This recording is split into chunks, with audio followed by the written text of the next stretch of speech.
Jake Morrison looked around the studio. The silence was complete. Not one person was making a sound. The aliens who had been laughing just minutes before now sat perfectly still. Even Bill Stevens had nothing to say. But Morrison wasn't finished. Battle taught me something important, Morrison continued.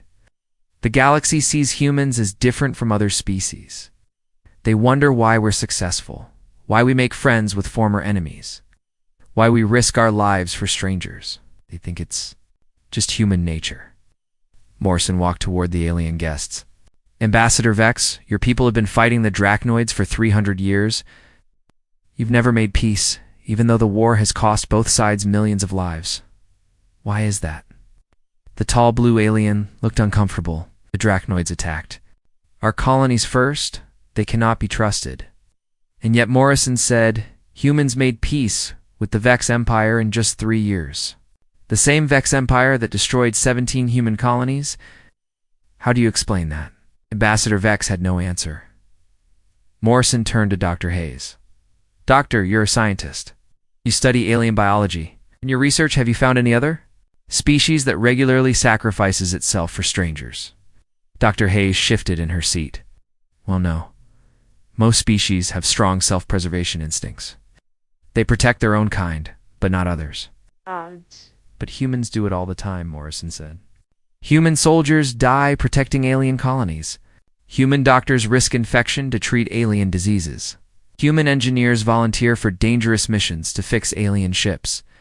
Why do you think that is? Dr. Hayes looked confused. I suppose it's evolved behavior, group cooperation that expanded. Beyond the species? Morrison shook his head.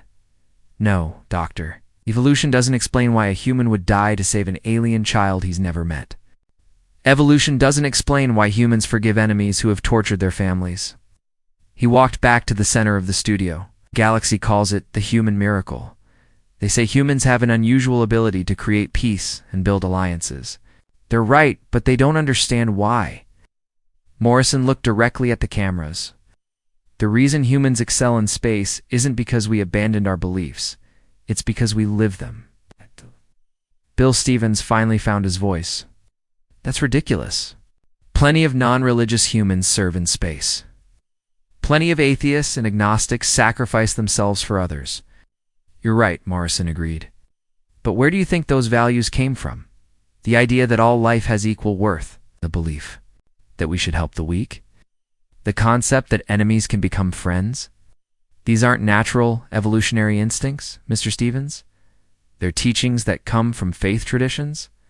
Morrison pointed to the screen behind Bill's desk. He showed pictures of human religious history earlier. You mocked those images. But look at what they represent. The idea that every person has infinite value. The command to love your enemies. The belief that mercy is stronger than vengeance. The teaching that the strong should protect the weak. Ethereal floating above them changed colors rapidly, showing deep thought. Even humans who don't believe in God still follow these principles, Morrison continued. They inherited them from thousands of years of religious teaching. Western civilization, which spread to the stars, was built on Christian values. Eastern civilization contributed Buddhist and Hindu concepts of compassion. Islamic civilization added the idea of justice and community. Morrison walked toward Bill Stevens. You want to know why the galaxy respects humans? It's not because we're the smartest or the strongest. The Zephyrians are smarter, the Drachnoids are stronger, the Ethereals live longer. But humans have something unique. What's that? Bill asked quietly. We believe that love is stronger than hate. We believe that mercy is stronger than vengeance. We believe that hope is stronger than despair. Most importantly, we act on those beliefs, even when it costs us everything. Morrison turned back to the audience. 3 months after the Battle of Kepler Station, I was ordered to establish a colony on Proxima 7. The planet had been a Vex prison world. They had kept human captives there for years. These prisoners had been tortured, starved, and treated worse than animals. The studio remained absolutely silent. When we liberated the prison, we found something unexpected. The Vex guards had been abandoned by their own empire. They were trapped on the planet with no way to escape. By military law, they were war criminals. They deserved punishment. Morrison's voice got softer, but the human prisoners, many of whom were Christians, made a choice that shocked the galaxy. They voted to forgive their captors. They shared their food with the guards who had starved them. They treated the wounds of the soldiers who had beaten them. They offered to take the Vex back to their home worlds. Ambassador Vex made a sound of disbelief. The Vex guards couldn't understand it, Morrison continued. They asked the human prisoners why they weren't taking revenge. The prisoners explained that their faith taught them to forgive, that Jesus had forgiven his enemies, even as they killed him. Morrison looked at each alien guest in turn. That act of forgiveness ended the war, not the battles we won or the ships we destroyed. The war ended because human prisoners chose to love their enemies. The Vex Empire signed a peace treaty because they realized they were fighting people who would show mercy to those who had shown them none. Dr. Hayes spoke up. But Commander, that's just one example. Surely you can't base an entire argument on isolated incidents? Morrison smiled for the first time since the attack began. Doctor, these aren't isolated incidents. This is what humans do. It's the Battle of Wolf 359, where Admiral Tom Baker sacrificed his entire fleet to save an alien research station. The rescue of Titan Base, where human volunteers flew into a radiation storm to save Drachnoid scientists. The Peace of Andromeda, where human negotiators convinced 3 warring species to share a star system. He paused. In every case, humans did something that other species thought was impossible. They chose compassion over logic. They chose sacrifice over survival. They chose hope over fear. Morrison walked to Bill's desk and placed his hand on it. Mr. Stevens, you asked me to defend my faith. You wanted me to prove that Christianity has value in the modern galaxy. I don't need to prove it. The proof is all around us. He gestured toward the studio, toward the cameras, toward the stars beyond. Every human colony, every peaceful alliance, every act of heroism in space carries the echo of a 2,000-year-old teaching.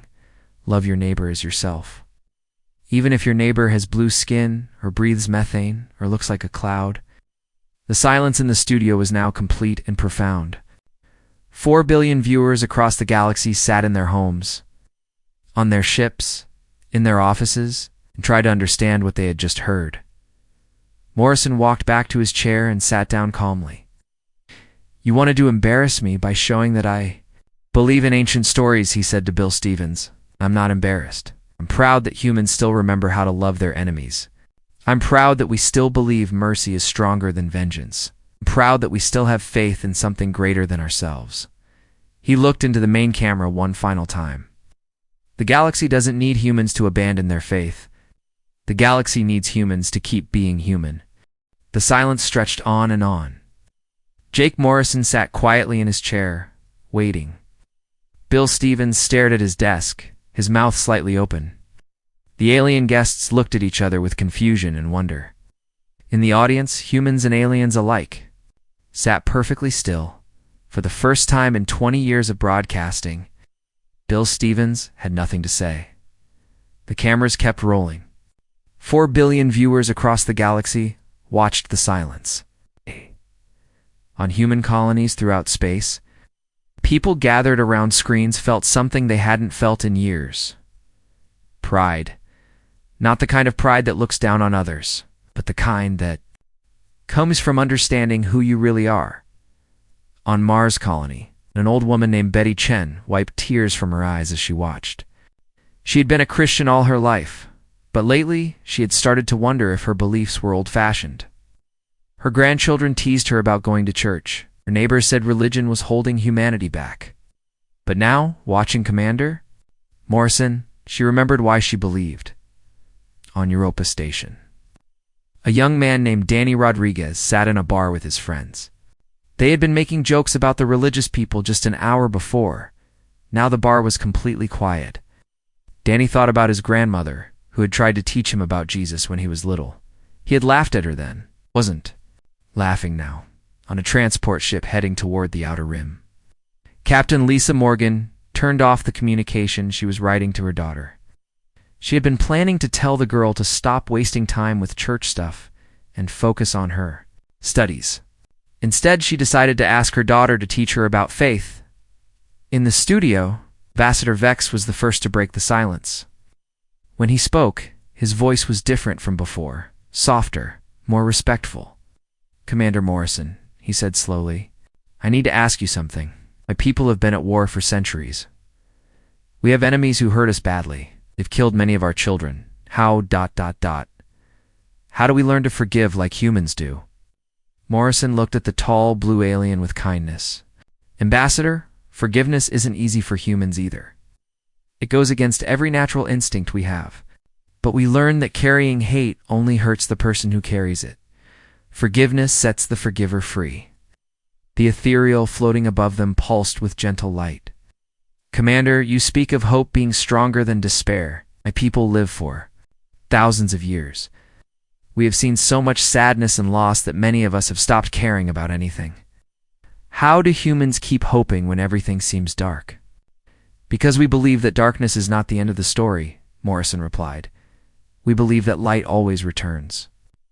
Even in the deepest space, there are always stars." Dr. Hayes leaned forward in her chair. Her voice was quiet and uncertain. "Commander, I've spent my whole career studying life and death. I've seen so much suffering that I stopped believing anything mattered.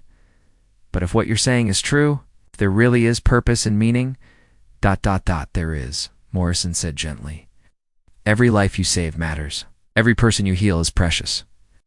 Your work has meaning because the people you help have infinite value." Bill Stevens finally looked up from his desk. His face showed confusion and something that might have been shame.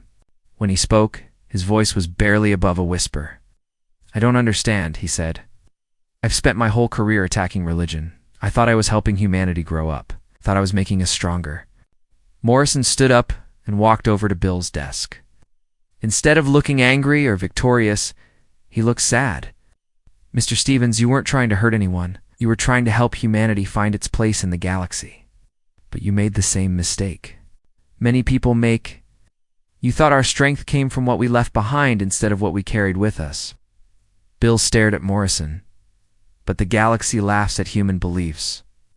They think we're primitive." "No," Morrison said quietly. "They think we're mysterious. They can't understand why we act the way we do.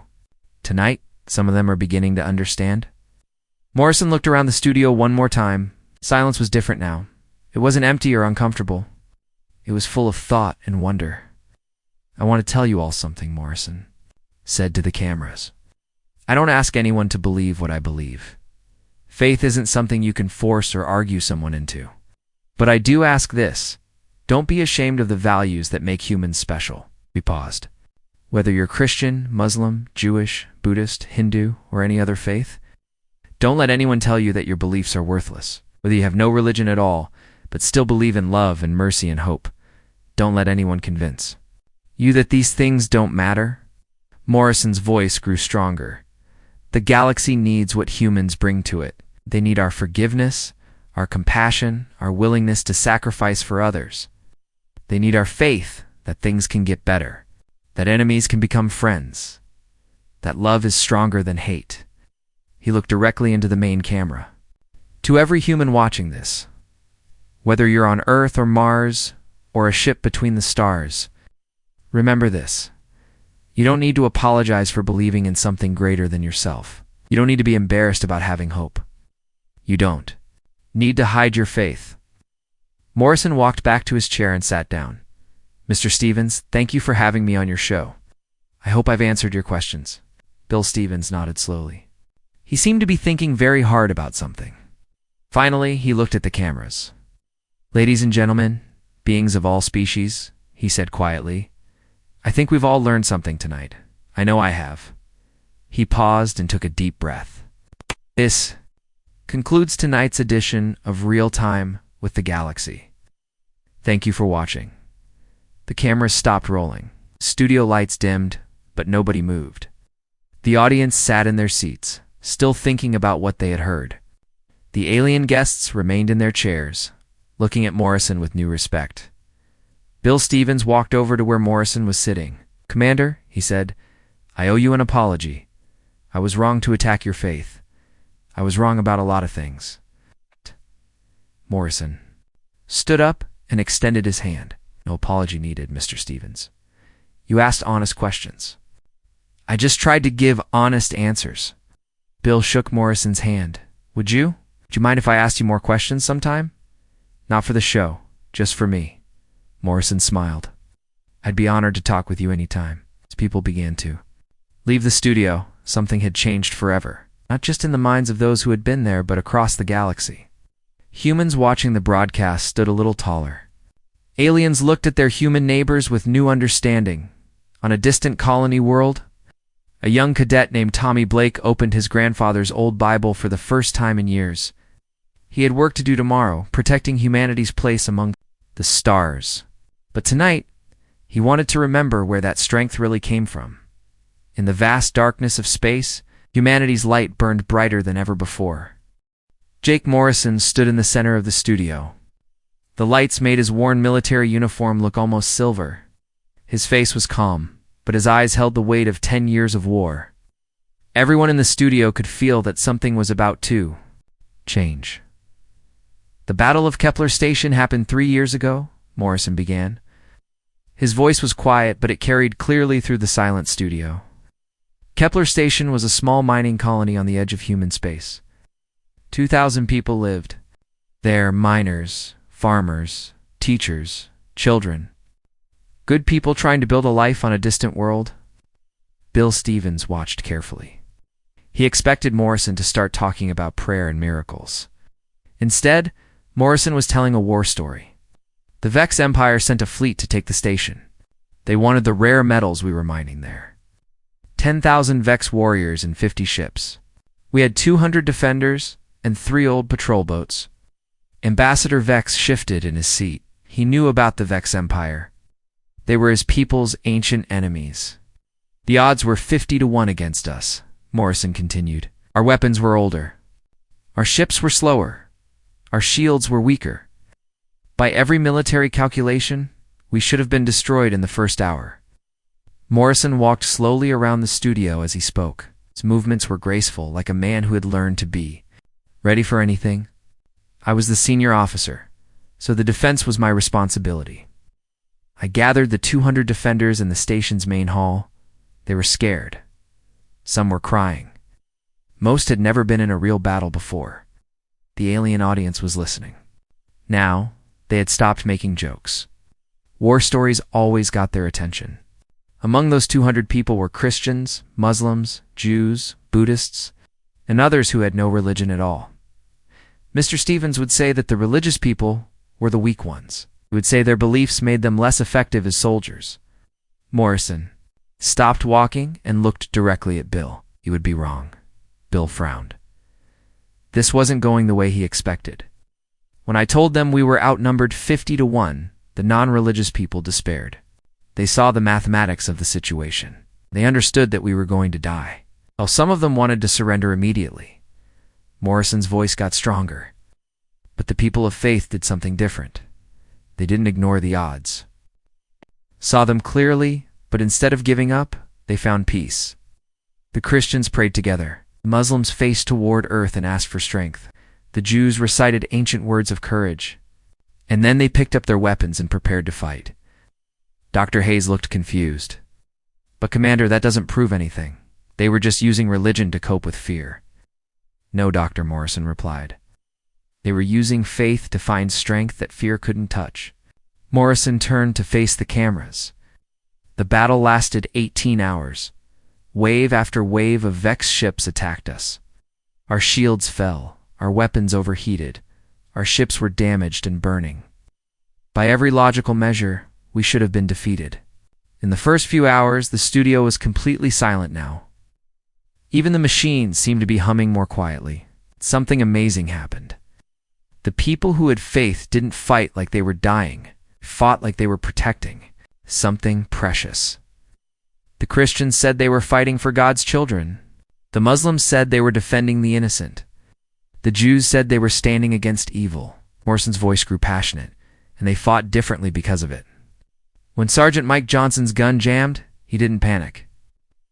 for 30 seconds, then calmly fixed his weapon and kept fighting. When Lieutenant Amy Clark's ship was hit and spinning out of control, she didn't despair. She asked God for wisdom, then figured out how to use her damaged ship as a missile against 3 Vex fighters. Ambassador Vex was leaning forward now. His blue skin had turned a darker shade, which meant he was paying close attention. The people without faith fought bravely too, Morrison continued. But they fought like people who were going to die. The people with faith fought like people who had something worth dying for. Bill tried to interrupt. Commander, you're talking about psychology, not religion. These people were just using their beliefs to feel better. Morrison shook his head. No, Mr. Stevens. I'm talking about something much deeper than psychology. He walked to the center of the studio again. In the middle of the battle, we captured a Vex commander. His ship was damaged and he was injured. Our medical officer, Dr. Ruth Martinez, was a Christian. According to military protocol, she should have treated his wounds and put him in a holding cell. Morrison paused. Instead, she did something that changed everything. She treated his wounds with the same care she would give a human. She gave him food and water. She even prayed for his recovery, right there in front of him. The ethereal floating. Above them changed colors, showing confusion. The Vex commander was amazed. His people had been taught that humans were cruel and heartless, but here was a human showing him kindness, even though his people were trying to kill her people. Morrison's voice got quieter, but somehow it seemed to fill the studio even more. That Vex commander asked Dr. Martinez why she was helping him. She told him that her faith taught her that all life was precious. She said that Jesus had commanded his followers to love their enemies and pray for those who persecute them. Bill Stevens felt uncomfortable. This wasn't going the way he had planned at all. The Vex commander had never heard anything like this. Before, his people believed that only strength mattered. The weak deserved to be conquered. But Dr. Martinez was showing him a different kind of strength. Morrison looked around the studio. 2 hours later, that Vex commander used his ship's communication system to contact his fleet. He told them to stop the attack. He said the humans were not the cruel conquerors his people had been told about. He said they were something new, something his people had never encountered before. The audience was completely still. Even the aliens seemed to be holding their breath. The Vex fleet withdrew. Not because we defeated them in battle, but because one Christian woman showed kindness to an enemy. She didn't do it for strategic reasons. She didn't do it to win the war. She did it because her faith told her it was right. Morrison walked back to his chair but didn't sit down. Mr. Stevens, you say that faith makes people weak? You say it's embarrassing and primitive? But I've seen what faith can do. It gives people courage when courage should be impossible. I've seen it create peace where there should only be war. He looked directly into the main camera. The Battle of Kepler Station wasn't won by superior technology or brilliant tactics. It was won by a woman who loved her enemies because her 2,000-year-old faith told her to. The studio remained silent, but something had changed. The aliens weren't laughing anymore. The next morning, Bill Stevens woke up in his apartment on level 12 of Harmony Prime. He had slept well, dreaming about the show he was planning. Today, he would find someone to help him prove his point about human superstitions. He needed someone famous, someone the whole galaxy respected. Then he would show everyone how foolish their old beliefs really were. Bill made his coffee and looked out the window at space. Stars filled the darkness like tiny diamonds. Billions of people were living their lives on thousands of different worlds. Many of them would be watching his show tonight. His communication device buzzed. It was Katie, his assistant. Bill, you need to see the news, she said. Her voice sounded excited. What news? Turn on Galaxy News Network now.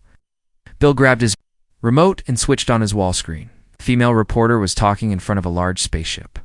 The ship was black and silver with marks from laser fire on its sides. This is Sarah Kim reporting from Docking Bay 7, the reporter said. The legendary Commander Jake Morrison has just returned to Harmony Prime after 10 years in the Outer Rim territories.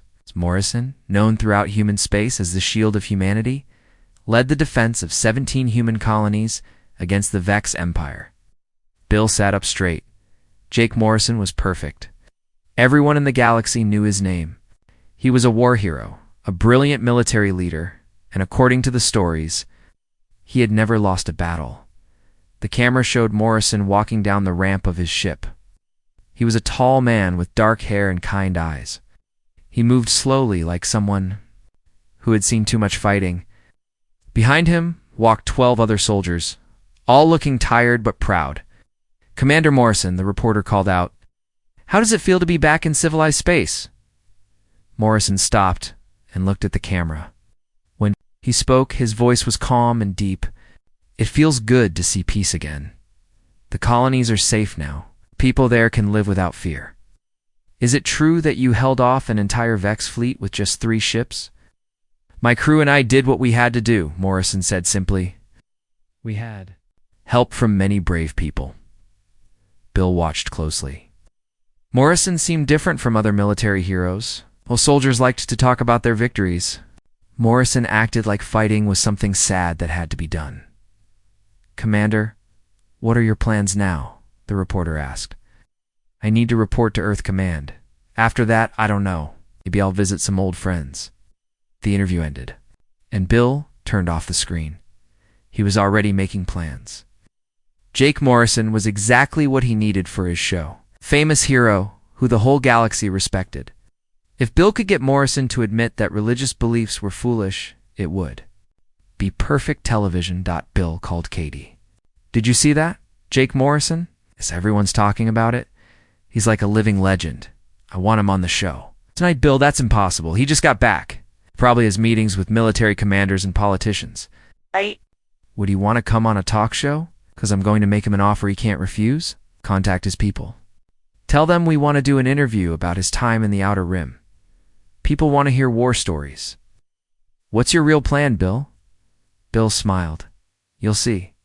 3 hours later, Katie called back. "Bill, you're not going to believe this. Morrison's people said yes. He'll be here at 6 o'clock. "Excellent. What reason did they give?" "They said Morrison wants to talk about the colonies. He wants people to know what life is like out there." Bill spent the rest of the day preparing. He researched everything he could find about Jake Morrison.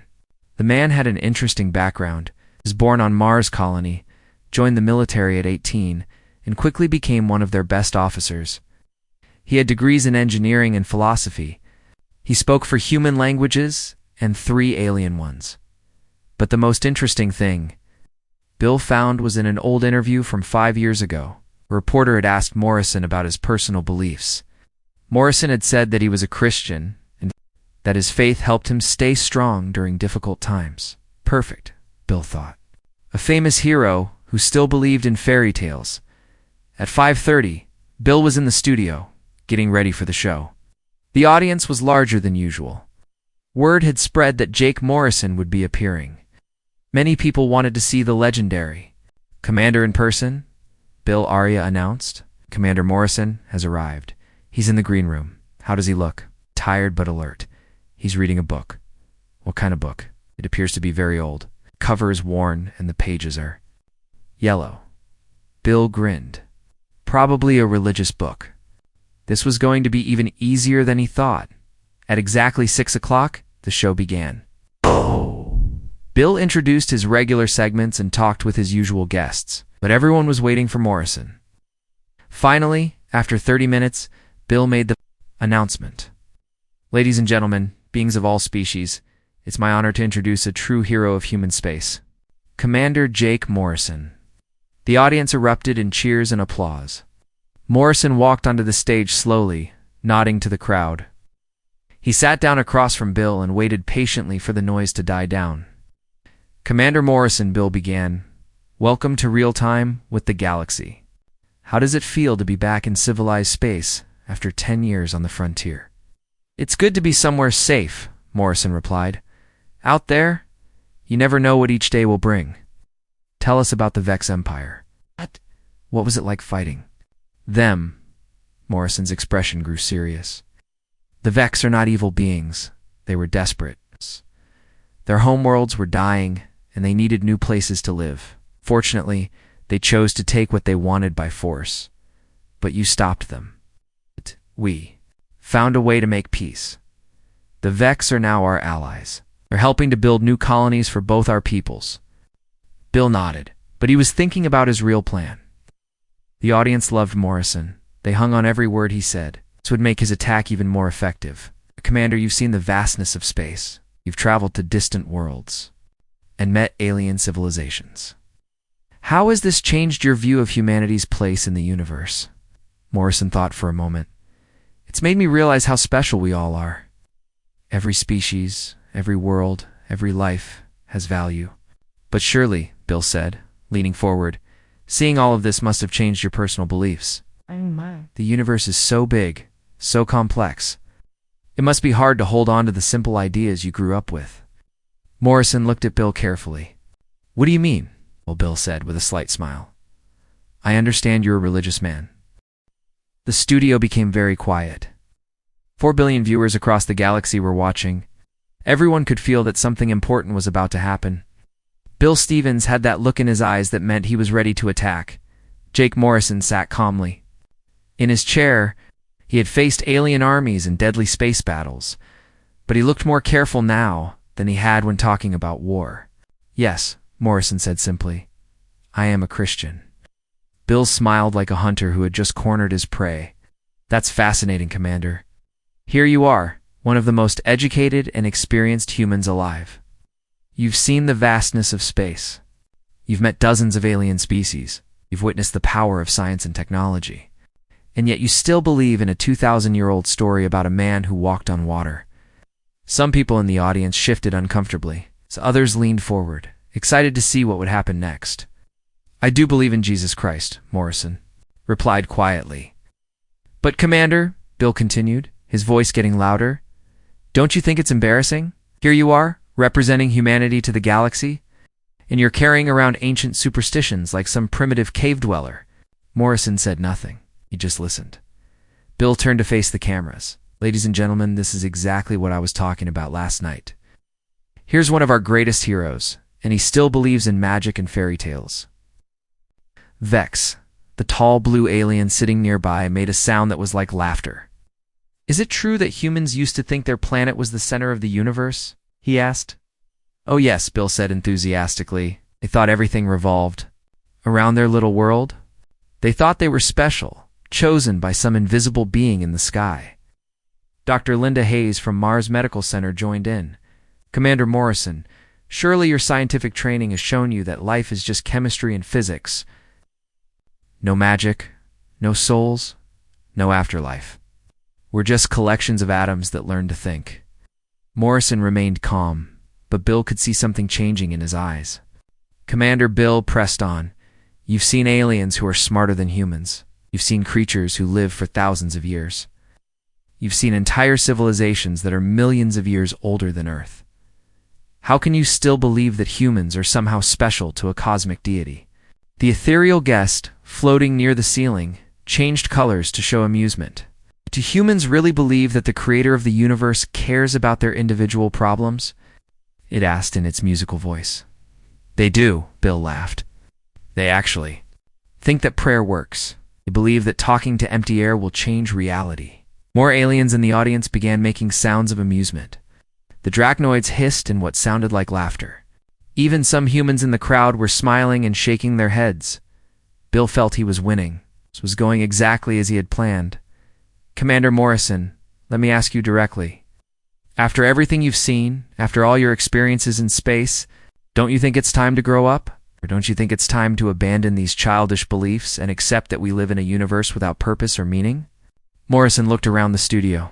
He saw the laughing aliens, the smiling humans, the cameras broadcasting his humiliation to billions of viewers. Bill expected him to look defeated or angry. Instead, Morrison looked sad.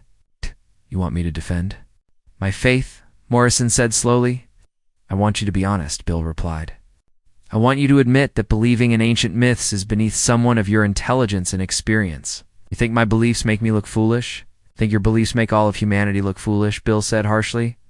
Here we are, trying to take our place among advanced galactic civilizations, and we have heroes who still believe in bedtime stories. The audience was loving it. This was exactly the kind of confrontation that made Bill's show famous.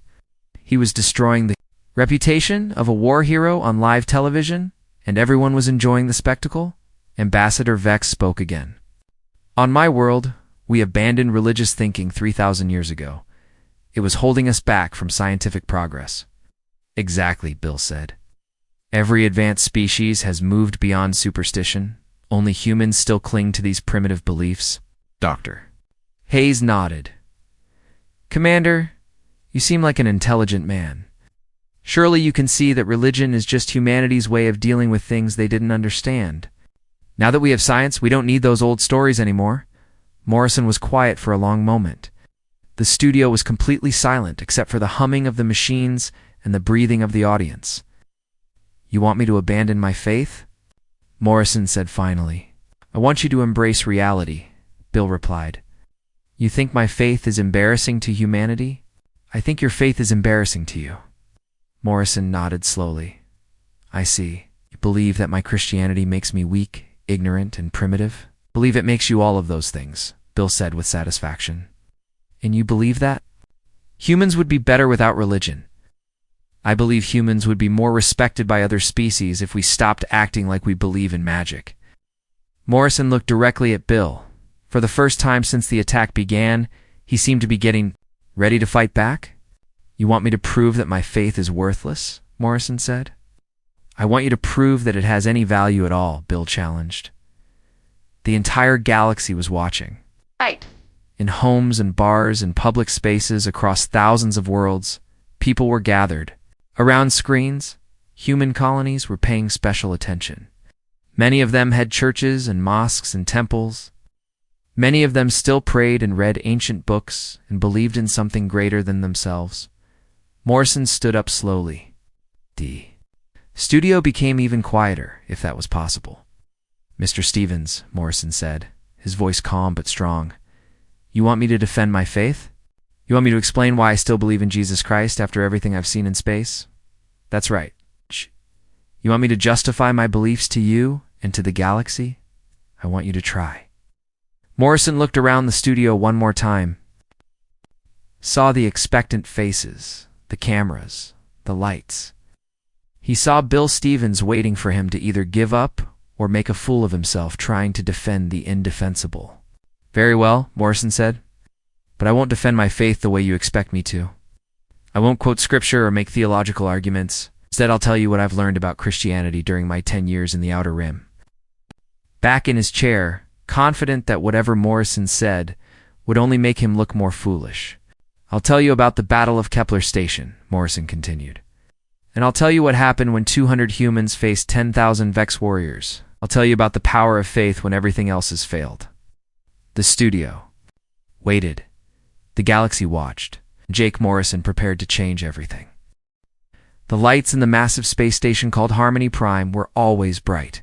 They had to be. With over 50 different alien species living and working there, the lighting system had to work for everyone. Some aliens needed blue light too. See clearly. Others needed red. The computer systems mixed all the colors together to make a white light that worked for most creatures. Bill Stevens walked through the long hallway toward Studio 7. His footsteps echoed off the metal walls. He was a thin man with gray hair and sharp eyes. At 62 years old, he had been hosting his talk show for 20 years. People across the galaxy knew his name, either loved him or hated him. Bill liked it that way. Good morning, Mr. Stevens, said a voice from the wall. It was Aria 7, the artificial intelligence that helped run the station. Her voice came from speakers built into every room. Morning, Aria, Bill said, without slowing down. How are our numbers looking for tonight? Very good, sir. We expect 4 billion viewers across 47 star systems. The Zephyrian Empire alone has ordered 3 million copies of tonight's show. Bill smiled. The Zephyrians were tall, blue-skinned aliens who loved human entertainment. They bought everything Earth produced, from old movies to new music. They especially loved Bill's show because he said things that shocked people. What about our guests? Bill asked as he reached the studio door. Ambassador Vex from the Triangulum. Sector will join us. He wants to talk about the new trade agreements. We also have Dr. Linda Hayes from the Mars Medical Center. She discovered a new cure for space sickness. Bill nodded. These were good guests, but he wanted something more interesting, something that would make people talk about his show for weeks. The studio was huge. It had to be big enough for different types of alien bodies. Some aliens were as small as house cats from old Earth. Others were as tall as trees. The chairs and tables could change size and shape to fit anyone. Bill sat at his desk and looked at the cameras. There were 12 of them, each designed to work with different alien eye types. Some aliens could only see in black and white. Others saw colors that humans couldn't even imagine. 15 minutes until showtime, Arya announced, Bill's assistant. A young woman named Katie Brown walked over with a tablet computer. Bill, I have the questions ready for tonight's guests. Also, the network wants to know about next week's show. What about it? They want you to do something special, something that will get people talking. Bill thought for a moment. The show was called Real Time with the Galaxy, and it was broadcast live to billions of viewers. He liked to tackle big subjects that made people uncomfortable.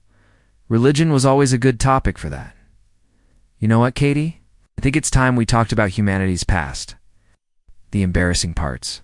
What do you mean? I mean the things humans used to believe before they grew up, before they learned science and left Earth. All those old superstitions and fairy tales. Katie looked worried. Bill, that might upset some people. A lot of humans still believe in those things. Exactly, Bill said with a grin. That's what makes it interesting. The studio filled with people as showtime approached. The audience was mixed like everything else on Harmony Prime.